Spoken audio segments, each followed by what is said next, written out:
तुमच्या बापाला पेरणीचे पैसे मोदींनीच दिले. टीकाकारांवर बोलताना भाजपचे बबनराव लोणीकर बरळले. अंगावरचे कपडे, पायातले बूटही भाजपमुळेच मिळाल्याची मगरुरीची भाषा.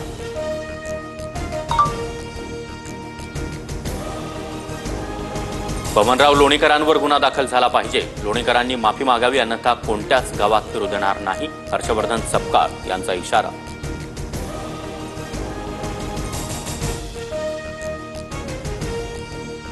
उपमुख्यमंत्री अजित पवारच माळेगाव कारखान्याचे नवे चेअरमन. 21 पैकी 20 जागांवर बाजी. चंद्रराव तावरेंची एकाकी झुंज, तर शरद पवार पॅनलचा सुपडा साथ. धनशक्तीचा चमत्कार म्हणजे निवडणुकीचा निकाल. माळेगाव कारखाना निवडणुकीमध्ये शेतकऱ्यांना 10,000ची पाकिटं वाटली. पुणे जिल्हा बँक उघडी ठेवून पैशांचं वाटप. रंजन तावरेंचा गंभीर आरोप. मशिदीवरील भोंग्यांचा वाद अजित पवारांच्या दरबारी. किरीट सोमय्यांनी मशिदीत जायला नको. कायदा सुव्यवस्थेचा प्रश्न निर्माण झाल्यास सोमय्या जबाबदार.